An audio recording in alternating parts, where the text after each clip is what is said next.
Welcome to the Invite Health podcast, where our degreed healthcare professionals are excited to offer you the most important health and wellness information you need to make informed choices about your health. You can learn more about the products discussed in each of these episodes and all that Invite Health has to offer at www.invitehealth.com/podcast. First-time customers can use promo code podcast at checkout for an additional 15% off your first purchase. Let's get started.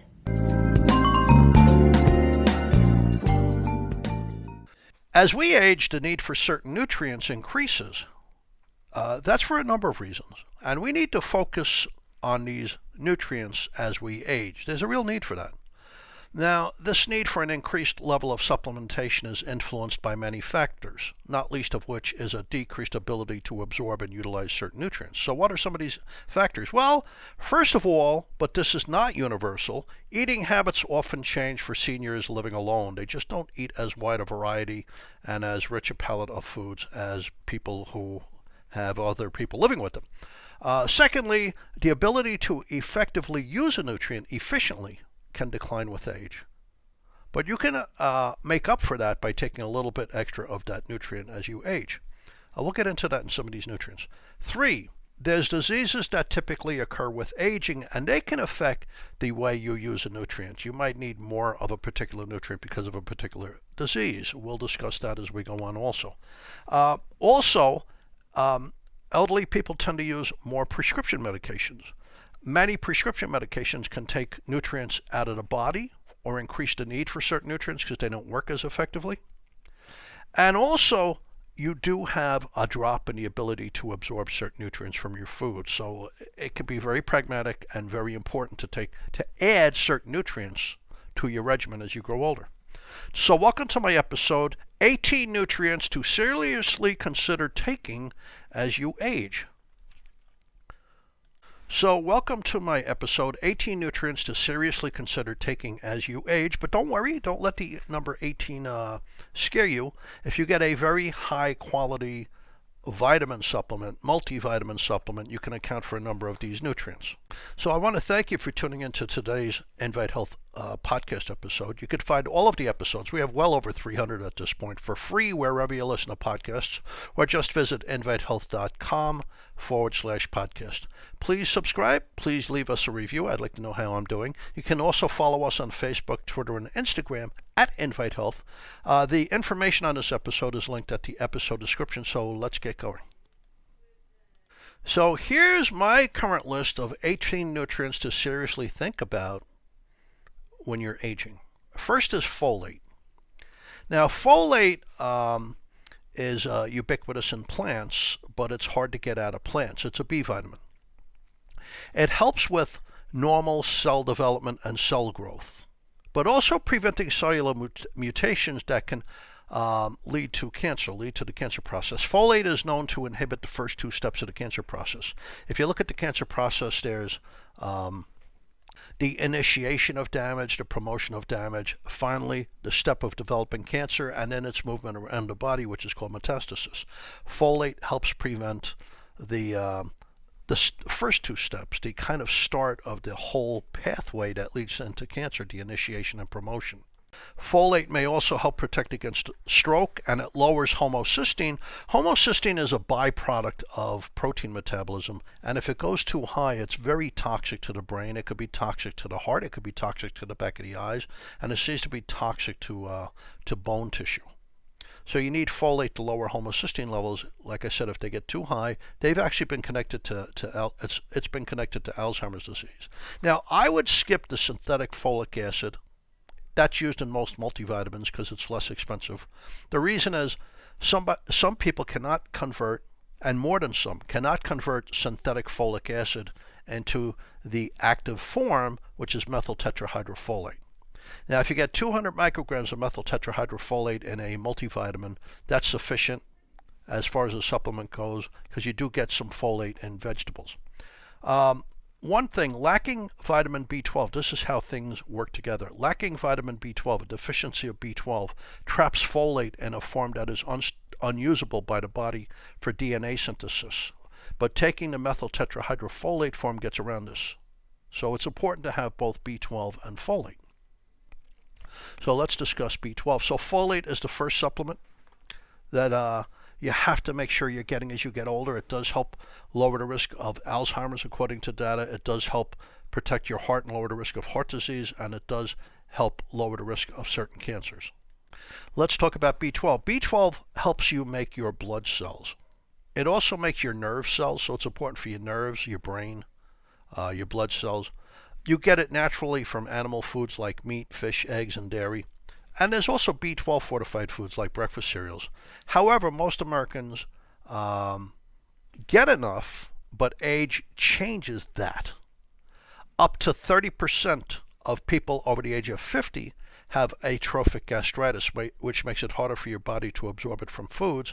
Antacids, some medications used as we get older, and weight loss surgery can contribute to a lack of B12. However, it doesn't matter. Up to 30% of people over the age of 50, regardless of their health pattern, are low in B12. Now, when your B12 drops, it could be related to depression, nerve damage, problems with your red blood cells, like they get too big, you develop megaloblastic anemia, and also osteoporosis. Now, a form called methylcobalamin is commonly used by doctors to treat nerve damage. It is very important for your brain. It's also needed to help folate reduce homocysteine. Interestingly, this form of B12, called methylcobalamin, also regenerates the folate into the active form, methyl tetrahydrofolate. I hope I'm not getting too technical here, but I'm just trying to get across to you these are really important nutrients, especially as we get older. Older adults, like over the age of 50, because there's some vitamin B12 malabsorption, you don't absorb it as effectively, vitamin B12 deficiency is much more common in us older adults. So the Linus Pauling Institute, they're over at the University of Oregon Health Science Center, recommends that older adults, those over the 50, take 100 to 400 micrograms a day of supplemental vitamin B12. And once again, look for the active form called methylcobalamin. This is superior to the synthetic cyanocobalamin used in most multivitamins because it's already doing its job. It's active, and there's also evidence that some older people cannot effectively convert the synthetic cyanocobalamin into the active form of methylcobalamin. And methylcobalamin goes through different pathways, and it does all the different things that vitamin B12 is expected to do because it is converted into other forms of vitamin B12. The third supplement is vitamin D. And I prefer D3 to D2. D2 is found in mushrooms and vegetables. D3 is the kind you make on your skin. In human clinical trials, D3 lasts longer its effects, and it works better than vitamin D2. So most people connect vitamin D to your bones. There's a reason for that. You cannot insert calcium into the bone unless vitamin D does some preemptive activity. Most people connect vitamin D to bone health, and there's a reason for that. The vitamin D has to prep bones, so there's a place for calcium to attach to. But vitamin D is also needed to absorb calcium from your supplements or from your food. If you lack vitamin D, you can't absorb it into the first place into your bloodstream. And you need vitamin D to keep the calcium around long enough so it could be shoved into your bone, which is done by vitamin K, by the way. But vitamin D is also very important for your muscles, your nerves, and for your brain to function properly. Now, the kidneys usually activate vitamin D, but it is so important to your immune system that your immune cells can also activate vitamin D. If you lack vitamin D and you get a severe virus like COVID-19, it increases your risk of acute respiratory distress syndrome. Vitamin D helps protect the lungs when you have a severe infection. Acute respiratory distress syndrome, the lining of the lungs is filling with fluid and it gets desperately hard to breathe, and then you wind up in an intensive care unit. So you need vitamin D for your immune system. Young people with light skin who do not use sunscreen, so there's a lot of little things in there, right, get vitamin D from sunlight. They only have to be out for about 15 minutes in the sun and they make sufficient vitamin D. But your body is less able to convert the sun's rays into vitamin D as you age. See, you have some cholesterol in your skin, the sun's ultraviolet radiation hits it and converts it into a precursor of vitamin D. But as you age and you develop wrinkles and the skin has issues, it's becoming older, it's harder to create enough vitamin D in your skin. It's also hard to get sufficient vitamin D from your food. That's really not happening. You could find it in fatty fish like salmon and mackerel and sardines. They have a moderate amount, and of course you could find a little in dairy. There's lots of research with vitamin D and cancer survival. Older adults, I really believe they need 1,000 to 2,000 units of vitamin D3 every day. Now, what about vitamin B6? That's the fourth supplement on our list. Your immune system uses vitamin B6 to help fight germs. It's important to your immune system. But you also need vitamin B6 to convert food calories into energy. I mean, your body works basically by converting sugar into energy. It's important in the elderly to help prevent that depression that occurs in late stages of life, that deep depression, major depressive disorder. Some studies have found links between high blood levels of vitamin B6 in older people like myself and better memory in people that are free of dementia. So a guy like me, where my brain is still working well, if I have sufficient B6, my memory functions better. So does my immune system. I'm less likely to become depressed. You need more vitamin B6 as you get older. You don't need a huge amount. So now I've already named 4 vitamins. But guess what? If you get a really high quality multivitamin, you should find all 4. B6, vitamin D3, the active form of B12, which is methylcobalamin, and the active form of folate, which is methyltetrahydrofolate, and a good multivitamin. Now we're going to get into some minerals. So number 5 is the mineral magnesium. Magnesium is so essential to life. Unfortunately, about 70% of us Americans do not get sufficient magnesium from our food. So here are just some of the things magnesium does for you. Magnesium helps your body make all these different proteins that make you, that keep you going, that work as enzymes, that work as hormones. You need magnesium for that. You need magnesium for your brain to work properly. If you lack magnesium, you could become anxious, you could become depressed, you can have trouble sleeping, you can have trouble having brain energy. Magnesium is the glue that keeps calcium in your bones. If you lack magnesium, the bone crystals increase and your bones become a little bit more porous and they can break easier. You need magnesium for muscle contraction. Yeah, that's why some people use magnesium when they get muscle cramps. You need it to prevent muscle issues, stiff muscles, stiff back, etc. Here's the weird thing, and this is not a paradox. You need magnesium to be awake. You need magnesium to go to sleep. In the daytime, all of your energy practically is attached to magnesium. It's a molecule called ATP, adenosine triphosphate. ATP releases a phosphate group, and that's energy. It becomes adenosine diphosphate. But don't worry, you keep on recycling it. You use up about 160 to 170 pounds of ATP every day as energy. It gives you energy for everything, to go to the bathroom, to swallow your food, to see something, to hear something, to learn something, to heal. It's energy for everything. But you recycle it very efficiently. But ATP exists attached to magnesium. Magnesium stabilizes it. Otherwise, you'd burn through all your energy in seconds, kind of like a flare-up of a match. So to have smooth functioning energy in the daytime, you need magnesium to accompany it. So why do you need it for sleep? Well, your brain releases from the pineal gland, a little gland kind of like in the middle of your brain, the lower middle part of your brain. It releases melatonin when it's starting to get dark to set you up for sleep. But melatonin also helps build bone. Melatonin adjusts your nighttime temperature and your nighttime blood pressure, which is very important. Melatonin is needed for your immune system. Melatonin helps reduce the next day's pain sensitivity for people with chronic pain. Melatonin keeps hair in your head. Melatonin does so many different things. Melatonin is needed for your brain and your memory. The brain requires magnesium to release melatonin because magnesium is involved with the energy it's needed to generate and release melatonin. So magnesium does so many different things. Magnesium helps keep your blood sugar stable. The pancreas requires magnesium to help balance your blood sugar along with the mineral zinc and vitamin D. very important. Magnesium is needed to help control your blood pressure and for your blood vessels to pop open for smooth flow of blood. You could get some magnesium from nuts and seeds and green leafy vegetables, but like I said, about 70% of Americans are low in magnesium. They're not getting enough servings of these foods. The problem is also that magnesium is difficult to absorb from food in the first place. So most people could get value from a magnesium supplement. My two favorite forms of magnesium are magnesium glycinate and magnesium citrate. Both of them are extremely well absorbed. Both of them have a lot of magnesium in them. So one a day of either one of them might be sufficient for you.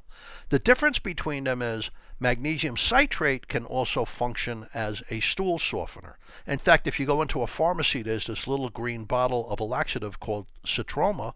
All it is a bottle of liquid containing magnesium citrate. So for people with constipation, I give them the magnesium citrate. Magnesium glycinate doesn't have that activity, so for everybody else, I give magnesium glycinate. Now, older people are likely to have absorption issues with magnesium. It's hard to absorb in the first place. Plus, they're more likely to have long-term health conditions like diabetes. In diabetes, you lose your magnesium in your urine. Plus, many drugs interfere with magnesium's utility or may take it out of your body. So this can leave you short in magnesium. Most older people require magnesium supplement. Now, the sixth supplement is calcium. With age, you start to lose more of this mineral than you can absorb. Okay, young people absorb calcium from their food or from supplements more efficiently than older people. So this can lead to weaker bones, hollowed out bones, osteoporosis. And this is especially true for women after menopause and men over the age of 70. Calcium is needed for your muscles. Your muscles can't function without calcium. It's needed for your nerves. It's needed for your heart, for a normal heart rate. It's needed for your cells, for energy in the cells. It's needed for blood vessels to pop open and work properly. Calcium has some ability to decrease the risk of certain cancers, colon cancer in all of us and breast cancer in women. That's according to a lot of data. Women over 50 and men over 70 should get about 20% more calcium than other adults. So milk, yogurt, cheese are sources of calcium, obviously. Supplementation becomes very important. For older people, they really need a calcium supplement. What's a good calcium? Calcium citrate's excellent. The seventh supplement is zinc. Okay, zinc is unbelievably important. You need zinc to protect your brain. There's an enzyme antioxidant in the brain called SOD type 1 and SOD type 3 that defend your brain cells. Why would it have to defend your brain cells? Your brain is a super high energy organ. A byproduct of energy metabolism is a peroxide. The peroxides can damage the fats in your brain. Your brain is 60% fat, so it could kill your brain cells. To prevent this, you release a lot of SOD type 1 and SOD type 3. The problem is these antioxidants in your brain start to decline in your mid-50s. They're basically gone by the time you're 65. So taking zinc helps reestablish the SOD antioxidant enzyme system in your brain to protect your brain from, help prevent your brain cells from dying. So that right there is worth the price of admission for zinc. Zinc is also needed for vision. Zinc is needed for healing. Zinc is needed for thyroid function. Zinc is needed by the pancreas to control your blood sugar, so it's not too high or not too low. Zinc is needed by the pancreas to release enzymes to digest your food. If you're just a little low in zinc, it's hard to digest your food. Zinc is needed by the immune system. You can't make antibodies without zinc. In fact, people going for the COVID-19 immunization, zinc is so important. The whole idea of getting a vaccine for a virus or an infection is to create antibodies. So if somebody sneezes on you or coughs on you with the virus, you have an army of these antibodies that go in and crush it. But you also have memory B cells, which is a more efficient way to control your antibody levels. Because the antibodies eventually fall, the memory B cells are around. They can quickly imprint and multiply your antibodies and get you back on track to fighting off like the flu or a cold or pneumonia, etc. And then there's the memory T cells. You need zinc to create all these cells to crush a virus. So zinc is unbelievably important. It's also an antioxidant in your heart. It helps keep your blood vessels clean. It's needed for your hearing. It's needed for your vision. It's needed for your sense of smell. It's needed for your sense of taste. So there's very few things that do not involve zinc. I think there's like 300 different enzymes that require zinc to function to make the body work properly. So zinc, oysters are by far and away the best source of this mineral. Otherwise, you can get it from fortified breakfast cereals. The problem is, as you grow older, it's harder to absorb zinc from food. So even though an older person like myself is eating a great diet, we're not getting enough zinc in the diet. We have to get a supplement, and I would recommend 15 to 30 milligrams a day for sure. 15 milligrams in the summer is probably fine. And in the winter, definitely 30 milligrams for the immune system.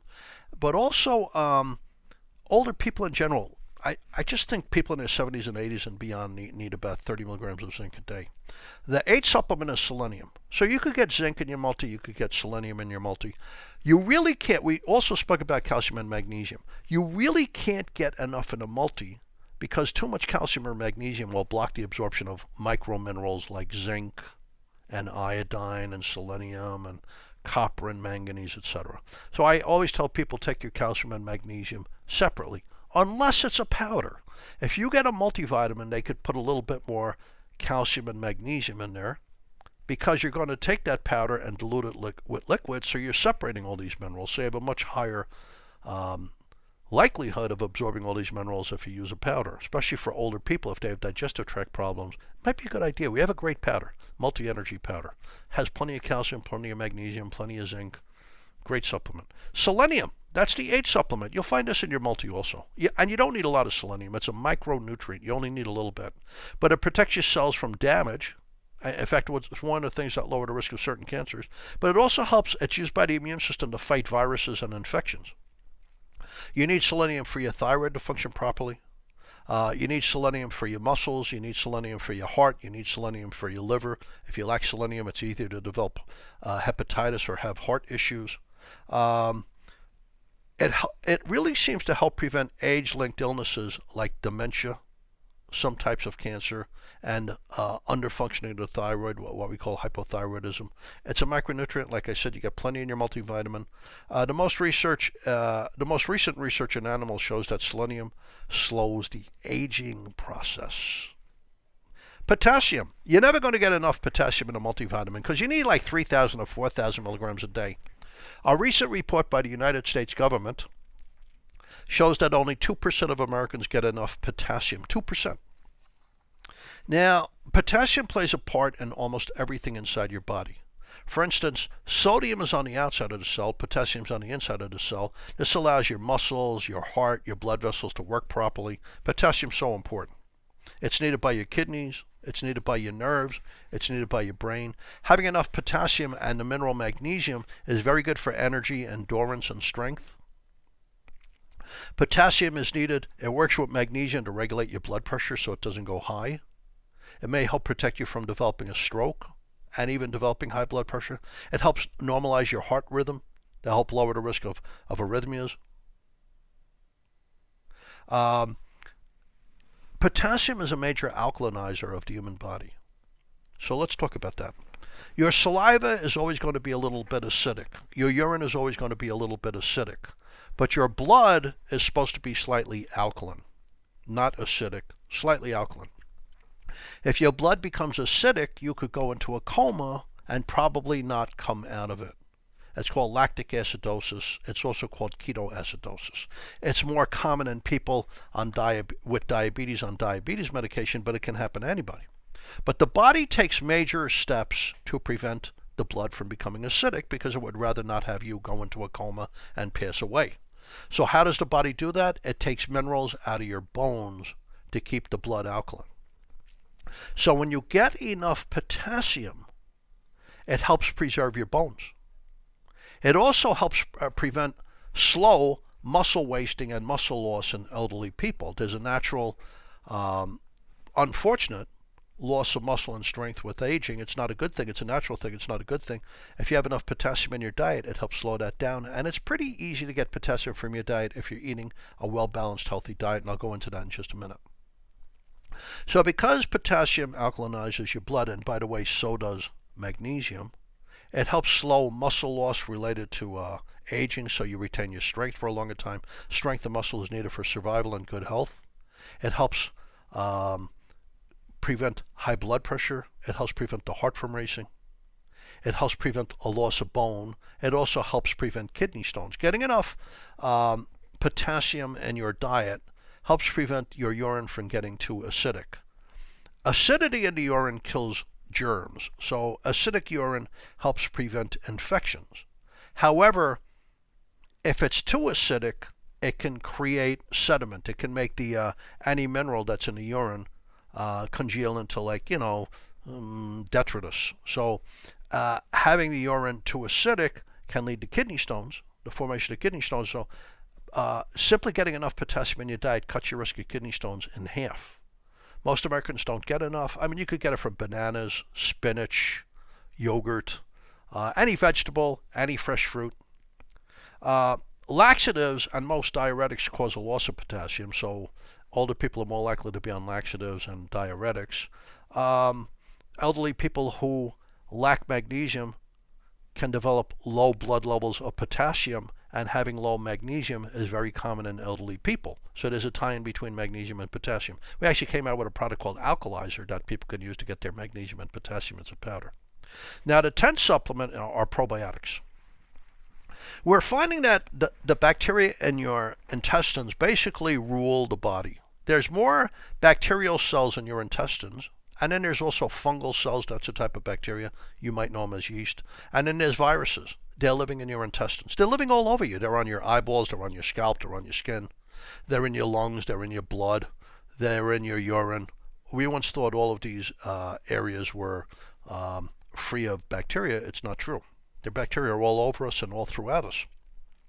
If you have bad bacteria, they promote bad things. They inflame you and they can lead to problems, health problems. Bad bacteria are involved with leaky gut syndrome, where the lining of the intestines is a little bit leaky. Bad bacteria are connected with the onset of some autoimmune diseases, possibly rheumatoid arthritis and lupus. Bad bacteria in the gums are connected with pancreatic cancer and heart disease and other issues. Bad bacteria in the breasts inflame the breasts and are connected with an increased risk of breast cancer. So I tell people to cultivate good bacteria in 3 ways. 1, eat a very varied diet, A lot of the things in your diet, first of all, have to be activated by good bacteria. So the reason green tea can protect you from certain cancers, the reason that cocoa is great for your brain, the reason that broccoli fights viruses, the reason that certain berries help protect you from radiation and work as antioxidants is that their ingredients are activated by certain strains of good bacteria, certain species of good bacteria. So when you eat a varied diet, there's all different kinds of fibers and ingredients that the good bacteria can thrive on. They thrive on these different fibers. And they release things. They release different acids in your digestive tract, like pyruvic acid. When the good bacteria release enough pyruvic acid in your small intestine, it's a signal to your brain that you've eaten enough to stop eating, control your appetite. When the good bacteria ferment fiber in the small intestine, you create lactic acid that kills bad bacteria and gives your small intestine energy. When the good bacteria in your colon and your large bowel, your large intestine, create butyrate, butyric acid, it repairs a part of the brain called the blood-brain barrier that keeps toxins out of the brain. Butyrate helps absorb nutrients from the intestine. See, most minerals are supposed to be absorbed from the stomach and small intestine, like calcium and magnesium. If any gets by, having butyrate created by good bacteria in your large intestine improves the absorption of that leftover mineral, so you get enough of these minerals in your bloodstream. The butyrate also helps repair your intestines if they're inflamed. The butyrate also lowers the risk of colon cancer.